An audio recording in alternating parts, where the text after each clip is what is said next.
Hello, ഇന്ന് ഞാൻ വന്നത് ഒരു കേക്കിൻ്റെ റെസിപ്പിയുമായാണ്. അതിനു മുന്നേ എൻ്റെ ചാനൽ ആദ്യമായി കാണുന്നവരാണെന്നുണ്ടെങ്കിൽ ലൈക്കും ഷെയറും കമൻറ്റും സബ്സ്ക്രൈബും ചെയ്യാൻ മറക്കല്ലേ. അപ്പോൾ നമുക്ക് നേരെ വീഡിയോയിലേക്ക് പോകാം.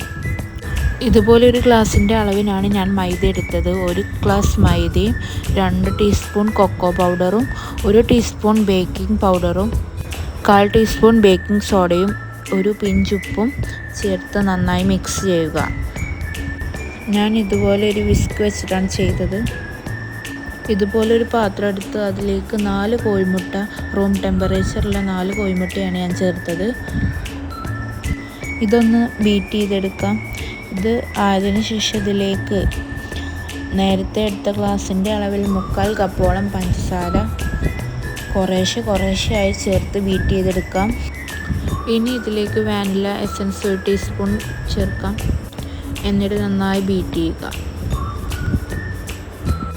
ഇത് നന്നായി മിക്സായ ശേഷം ഇതിലേക്ക് ഇനി വേണ്ടത് 1/4 ഗ്ലാസ് സൺഫ്ലവർ ഓയിൽ ചേർക്കാം. ഇനി റൂം ടെമ്പറേച്ചറിലുള്ള 1/2 ഗ്ലാസ് പാൽ ചേർത്ത് കൊടുക്കാം. എന്നിട്ട് നന്നായി ബീറ്റ് ചെയ്തെടുക്കാം.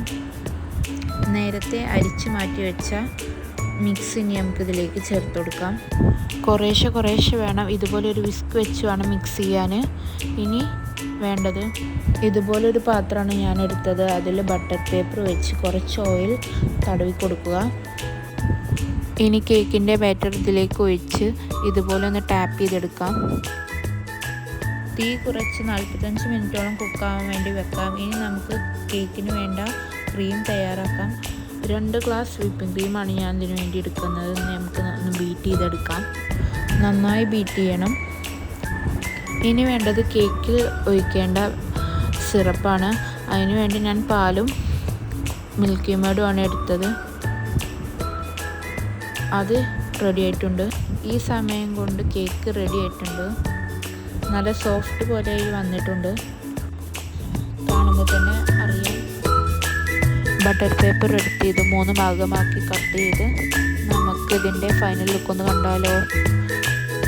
നിങ്ങൾക്ക് ഇഷ്ടമായോ എന്ന് കമൻറ്റ് ചെയ്യണേ. അപ്പോൾ ഇത്രയേ ഉള്ളൂ. Okay, by.